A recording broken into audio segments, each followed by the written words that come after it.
দুপুরবেলা পেট ভরে ভাত খাওয়ার পরেও কিন্তু সন্ধ্যার সময় একটা খিদে পায়। আজকে আমি এই ঝটপট খিদের একটা চটপট সমাধান করে ফেলেছি। আজকে আমি আপনাদের সাথে শেয়ার করব একদম সহজ কিন্তু চমৎকার স্বাদের একটা রেসিপি, সেদ্ধ ডিম আর পেঁয়াজ দিয়ে 10 মিনিটের টেস্টি নাস্তা। মাত্র 10 মিনিটে এই মজার নাস্তাটা কিন্তু ঝটপটই বানিয়ে নেওয়া যায়। তাহলে চলুন আর কথা না বাড়িয়ে রেসিপিটি শুরু করি। আমি এখানে হার্ড বয়েল করা 2টো ডিম নিয়েছি। এখন ডিমগুলোকে একটা গ্রেটার দিয়ে গ্রেট করে নিব। এবার এই গ্রেট করা ডিমের মধ্যে আমি এক এক করে দিচ্ছি 1/4 কাপ গাজর কুচি, হাফ কাপ পেঁয়াজ কুচি, স্বাদমতো ধনেপাতা কুচি, 2টো কাঁচামরিচ কুচি, স্বাদমতো লবণ, 1 চিমটি হলুদ গুঁড়া, হাফ চা চামচ ভাজা জিরার গুঁড়া, হাফ চা চামচ চাট মশলা, আর সেই সাথে দিচ্ছি হাফ চা চামচ চিলি ফ্লেক্স। ঝাল খেতে পছন্দ করলে ঝালটা আর একটু বাড়িয়েও দিতে পারেন। এবার এই সমস্ত কিছুকে 3 থেকে 4 মিনিটের মতো একটু চটকে মেখে নিতে হবে, যাতে করে পেঁয়াজ থেকে পানি বের হয়ে আসে। পেঁয়াজ থেকে যখন কিছুটা পানি ছাড়তে শুরু করবে তখন এতে 1/4 কাপ বেসন দিয়ে দিব। এরপর আবারও সবকিছু একত্রে খুব ভালোভাবে মেখে নিব।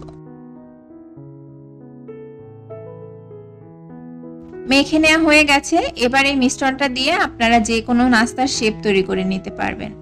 তবে আমি আজকে 4 কোণা চতুর্ভুজের আকৃতিতে নাস্তাগুলো বানিয়ে নিব। আপনারা একটু ভালো করে ভিডিওটি লক্ষ্য করলেই বুঝতে পারবেন যে আমি এগুলো কিভাবে বানিয়ে নিচ্ছি।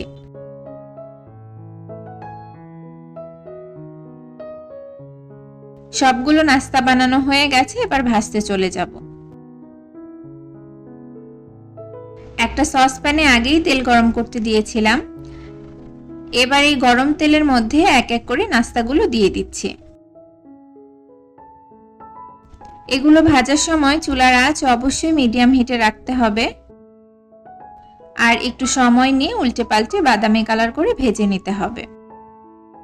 এতে করে নাস্তাগুলো অনেক বেশি মুচমুচে হবে।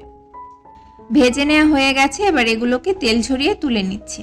আর বাকি নাস্তাগুলো এভাবে ভেজে নিয়ে গরম গরম পরিবেশন করে নিব।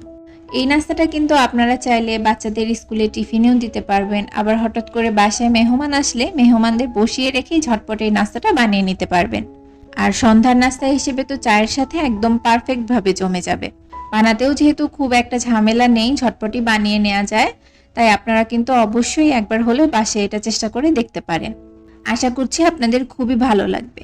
আমার রেসিপিটি যদি আপনাদের ভালো লাগে তাহলে প্লিজ আমার ছোট্ট চ্যানেলটি সাবস্ক্রাইব করে দিবেন, কারণ আপনাদের একটি লাইক, একটি সাবস্ক্রাইবই আমাকে সামনের দিকে এগিয়ে নিয়ে যেতে সাহায্য করবে। আর আপনারা কেমন ধরনের ভিডিও পছন্দ করেন প্লিজ একটা কমেন্টে আমাকে জানিয়ে দিবেন। আজ এই পর্যন্তই। সবাই ভালো থাকবেন, সুস্থ এবং নিরাপদে থাকবেন।